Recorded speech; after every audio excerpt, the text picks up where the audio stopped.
माँ के त्याग और शिक्षिका की मेहनत से चमका गुमनाम सितारा।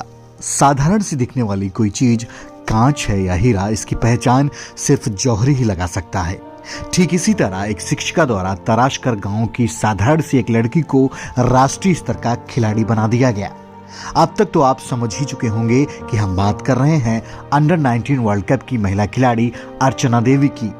उत्तर प्रदेश के जनपद उन्नाव की तहसील बांगरमऊ क्षेत्र के गंगा किनारे खेलकर बचपन बिताने वाली अंडर 19 की खिलाड़ी अर्चना देवी आज किसी पहचान की मोहताज नहीं है। बांगरमऊ तहसील क्षेत्र के ब्लॉकगंज मुरादाबाद स्थित गांव रतईपुरवा निवासी शिवराम पुत्र धनीराम को पसलियों में कैंसर हो गया था, जिसके कारण 2007 में उनकी मौत हो गई। इस समय 2 अबोध बच्चों के साथ उनकी पत्नी शिवदेवी के लिए आगे की जिंदगी बेहद कठिन थी, लेकिन पति की मौत का गम भुलाकर उन्होंने आगे की जिंदगी शुरू की। पिता की मौत के समय अर्चना महज 4 साल की थी, जिसके बाद 2008 में 5 साल की उम्र में गांव के ही प्राथमिक विद्यालय में उनका दाखिला करा दिया गया, जहां से अर्चना ने आगे की पढ़ाई पूरी की। मां के सामने धन का अभाव था, जिससे वो अपनी बेटी को किसी निजी विद्यालय में पढ़ाने के लिए असमर्थ थी।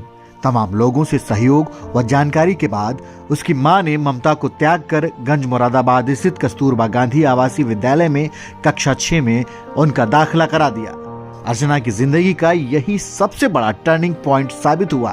भाई रोहित के अनुसार पढ़ाई के दौरान विद्यालय स्टाफ की तरफ से हुए खेल आयोजन में शिक्षिका पूनम गुप्ता ने अर्चना में छिपी खेल प्रतिभा देखी और उसे निखारने की कवायद शुरू कर दी।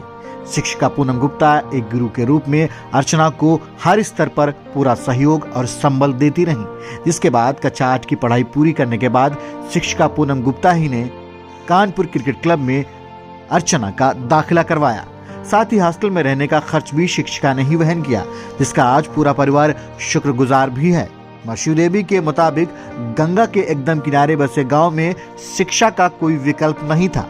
इस दशा में उन्होंने अपनी बिटिया को कस्तूरबा विद्यालय में दाखिला करवाया, लेकिन जब उनका दाखिला करवाया गया तब उनकी मां को भी ये अंदाजा नहीं था कि उनकी बेटी बड़ी होकर उनका ही नहीं बल्कि पूरे क्षेत्र का नाम रोशन करेगी। अंडर 19 की टीम में शामिल अर्चना के पिता शिवराम के अलावा हरिप्रसाद, मुखिया और मोहन 3 चाचा हैं, जो उनकी मां सावित्री देवी और भाई रोहित के साथ गांव में ही रह रहे हैं। स्वतंत्र टीवी के लिए उन्नाव के बांगरमऊ से अरसलान खान की रिपोर्ट।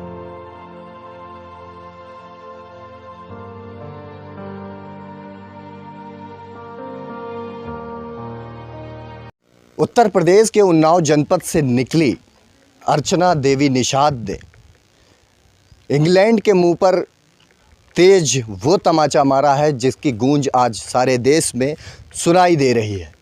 जी हाँ, हम पहुंच चुके हैं स्वतंत्र टीवी के साथ अर्चना देवी के गांव में और अर्चना देवी के गांव के लोगों से जानकारी करेंगे, उनसे बात करेंगे कि अर्चना देवी के संघर्ष में अभी तक कौन से कांटे आए हैं, उन किन रास्तों का उसने सामना किया है। घर में हैं अर्चना के बड़े भाई हमारे साथ हैं, कुछ बातचीत करेंगे। अर्चना ने कल इंग्लैंड के मुंह पर तमाचा मारा है, एक जोरदार, यानी यूँ समझिए कि इंग्लैंड की कमर तोड़ के रख दी है। सारे देश में आज अर्चना का नाम है, कैसा महसूस कर रहे हैं आप? सर बहुत गर्व की बात है और हमारा सारा हिंदुस्तान हमारा खुश है सर। हर बच्चा जिसको पता है सर ना, सारे लोग बहुत खुश हैं कि इस खुशी से हम लोग सब मतलब कैसे जाहिर करें कि अपने अंदर के कैसे खुशी को बाहर करें कि बहुत खुशी है सर। आज देश का नाम रोशन कर दिया, झंडा लहरा दिया, फहरा दिया। अर्चना का जन्म इसी घर में हुआ था? जी जन्म। अर्चना कहाँ पे लेटती बैठती थी, कहाँ सर जब कभी छुट्टियां रहती थी, कभी सर कुछ घर में आने के लिए कभी आ रहे बाहर, तो सर आती थी, बस यहीं पे हमारी खटिया पड़ती है और यहीं पे अर्चना लेटती थी, यहीं पर सर रहते थे। हाँ। अर्चना को शुरुआत से क्या पसंद था? सर शुरुआत से उसके ना सपने अलग ही लेवल के थे। मतलब हम लोग गांव से थे तो उतना हल और उतना नहीं था, लेकिन उसकी एक सोच होती ना हाई लेवल की, नहीं भैया इसमें क्या होगा, हम कुछ अच्छा ऊंचा करेंगे। और मम्मी भी परेशान रहती थी क्योंकि कमाने वाला था नहीं और हम भी छोटे ही थे, तो थोड़ा थोड़ा हम भी कमाने लगे। तो बाद में अर्चना कहने भैया टेंशन मत लो, सारा सब कुछ सही हो जाएगा, अपना समय आएगा, उसकी टेंशन आप मत लो, हम इंडिया खेलेंगे एक दिन जरूर। यानी शुरुआत से ही क्रिकेट में हाँ। जाने के लिए तैयार थी। अरे बॉल को पता है आप, बॉल को लेके सोती थी, उसकी पूजा प्रतिष्ठा सब घर पर आती थी। कुछ भी भूल जाए लेकिन बॉल नहीं भूलेंगी, अपना किट बैग नहीं भूलेंगी। पिताजी कब एक्सपायर हुए थे? 2007-8 करीब हुए थे। 2007-8 में। अच्छा, उस समय की स्थितियाँ क्या थी? बड़ी बहुत विपरीत स्थितियाँ थी, क्योंकि पिताजी जब एक्सपायर हुए थे उन्हें कैंसर की बीमारी थी और कैंसर में काफ़ी हम लोगों ने पैसा खर्च कर दिया था, तो सारा कुछ बर्बाद हो गया था। मतलब एक होता ना कि मतलब पैसा लगा दो सारा और फिर इंसान भी ना बचे तो क्या माहौल होता है। तो हर तरीके से हम लोग टूट गए थे। लेकिन मम्मी हमारी एक ऊंचे जज्बे के साथ हम लोगों को मतलब कभी इसका एहसास नहीं होने दिया कि तुम्हारे पिता नहीं हैं। और काफ़ी मेहनत हमारी मम्मी ने की, खेती किसानी। मतलब हमारे गांव में तो मैं ऐसे होते हैं, लेकिन हमारी मम्मी तो खेत में भी काम करती थी। क्या करें, मतलब हम भी लोग छोटे थे। कभी अर्चना भी कहती थी मम्मी क्या कर रहे हैं ये सब, तो कहती कि नहीं मम्मी टेंशन मत लो, आपको हम थोड़ा समय लगेगा लेकिन मैं कुछ करूँगा। के अंडर में उन्होंने उनका शिक्षक ग्रहण का अनुबंधन किया। धीरे धीरे उन्होंने अपना क्रम योग्यता के अनुसार बढ़ते खेल कूद में मैच में वो अपने जो है जागृत रहीं। आज आने वाले समय में फिर वो आगे विद्यालय में बढ़ती गई। बढ़ने के बाद में वो क्रिकेटर में उनका नॉमिनेशन हो गया। और शिक्षा जो उनको एक जो है लेडी थी, उन्हें अपनी एक लड़की के रूप में मान करके उनको पूरा सहयोग दिया।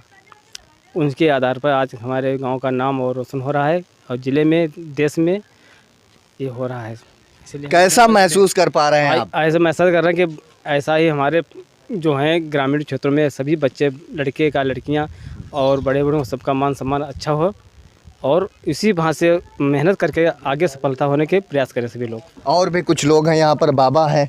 बाबा नमस्कार। नमस्कार। कैसा महसूस कर रहे हैं? आपके गांव की बेटी ने आज इतिहास रच दिया। आज इतिहास रच दिया। हमारे समझ में आता हमारा गांव स्वर्ग हो जाएगा, ऐसा समझ में आता है। और जो हमारे लाला राम ने बात कही बिल्कुल सत्य है। इस छोटे से गांव में किस तरह की दिक्कतों का सामना करके आज अर्चना ने इतिहास रचा? इस गांव की दिक्कतों का तो अब वर्णन किया ही नहीं जा सकता है। आप लोग अपने आँख से देख लो क्या स्थिति आज है और पहले क्या होंगी। ऐसे उम्र में आज के समय में आप कैसा महसूस कर पा रहे हैं कि लोग दूर दूर से आ रहे हैं, फोन कॉल्स आ रहे हैं, कैसा कैसा लग रहा है? आज तो वही अब समझ में आ रहा है कि हमारे यहाँ एक स्वर्ग रूप में सभी मतलब देवी देवता या मीडिया अधिकारी सभी आ रहे हैं। तो ये गांव के लोग हैं जो फूले नहीं समा रहे। यानी इस गांव में ऐसा लगता है कि किसी ने झोलियों से खुशियां भर दी हैं। और भी कुछ लोग हैं। आपका नाम जानना चाहेंगे? यहाँ से बालक राम जी। बालक राम जी, आज कैसा महसूस कर पा रहे हैं? कैसा लग रहा है? आज सर हमको बहुत अच्छा लग रहा है। ऐसा लग रहा है कि नई दुनिया बन गई हो हमारे यहाँ। अच्छा, गांव की नई दुनिया। गाँव की नई दुनिया ऐसा लग रहा है। और भी कुछ लोग हैं यहाँ पर। आपका क्या नाम है? पप्पू सिंह है। पप्पू सिंह जी, आज गांव में कैसा लगता है आपको? हमको आज गांव में बहुत अच्छा लग रहा है। बहुत खुशी अपार हो रही, इतनी खुशी अपार हो रही जैसे मालूम पड़ता है कि कोई चीज़ नई, कोई चीज़ नई है। इतनी खुशी हो रही, पूरी पब्लिक को यहाँ की खुशी हो रही, बहुत भयंकर खुशी हो रही। बहुत बहुत बड़े बच्चे हैं कुछ। बच्चे, तुम्हारा क्या नाम है? रोहित। रोहित जी, आज तुमको कैसा लग रहा है? तुम्हारे गांव की एक बहन ने आज इतिहास के पन्नों में अपना नाम लिख दिया है। बहुत बढ़िया लगता है। बहुत अच्छा लग रहा है। 100 में से कितने नंबर देना चाहेंगे अर्चना देवी को? 100 देना चाहेंगे। तो यहाँ पर जो बच्चे हैं, देश में लिया जा रहा है, कैसा लग रहा है आपको? खूब बढ़िया है भैया। कहीं बिना बाप के यहाँ बिना मातारी बाप भाई कहूँ कहीं साफ न काटे खाओ तो सब कुछ बढ़िया है भैया। और काम खूब खुशी हुई रही भैया। खूब खुशी हुई रही है। वह खूब खुशी रही, खूब लड़की भागी बढ़िया रही है। हमारे गांव के रो बहुत खुशी है भैया। गांव का नाम सम्मान बहुत बढ़िया, खूब खुशहाली है। तो क्या आप अर्चना देवी के आपने देखा है अर्चना देवी को? वो तो हमारे पड़ोसी में रहते हैं भाई। वो तो हमारे साथ बेटी के साथ में क्या पड़ी। जज्बा क्या था कुछ कर दिखाने का? क्या मतलब क्रिकेट में ही जाना चाहती थी शुरुआत से? क्या चीजें थी अर्चना देवी? एक सोच की वजह क्या थी? क्या सोचा था बचपन में उन्होंने? बचपन में बहुत भैया बढ़िया सोच रखी थी पढ़ाई बारे में। और भैया बहुत सोच बढ़िया। पढ़ने गई रहे तो उनको साथे ले गई थी। छोटी सी तो है मुरादाबाद में पढ़ने गई रहे तो हमारे भतीजी संघे ले गई थी। मतलब अनीता के संग गई थी। हाँ अनीता गायत्री को साथ में पढ़ती थी, वहाँ मुरादाबाद में हमारी लड़की को साथ में कराने थी। अकेला फिर हमने नहीं भेजा, उस लड़की को निकल गया तो बढ़िया है। बढ़िया है। कई जाते बाप हमारे बाप खत्म हो गए तो कई जाते भाई सांप ने काटे खाओ तुम भाई खत्म हो गए भैया। अब कई जाते बहुत बढ़िया उनकी तकदीर खूब खूब भगवान हुई। उनके पीछे सब है भाई सुखी सब का सबके उनके पीछे सबका खुशी है सबको तो बात सही लड़की तो हाँ मुसीबत में है लड़की भाग पाई है। जे क्या कह रही हैं? बहुत भैया दुख उठाए न पहले भैया, बहुत दुख किन उठाए, चीजों का दुख का सामना करना पड़ा अर्चना? बहुत दुख उठाई है भैया। उसमें बहुत दुख उठा, उनके पिताजी खत्म हो चुके, भाई जी खत्म हुए, उन्हें बहुत उन्हें कष्ट पाया। अब आज उनकी मम्मी भी बहुत कष्ट पाया। अरे तो यहाँ पर आपने देखा कि अर्चना देवी ने किस तरीके से संघर्ष का रास्ता चुना। संघर्ष में कई तरीके के कांटे आए, मुसीबतें आई, लेकिन फिर भी अपने जज्बातों को कम नहीं किया, अपने आप को कमज़ोर पड़ने नहीं दिया और आज देश के पन्नों में, इतिहास के पन्नों में अपना नाम ऊंचे शब्दों में लिख दिया।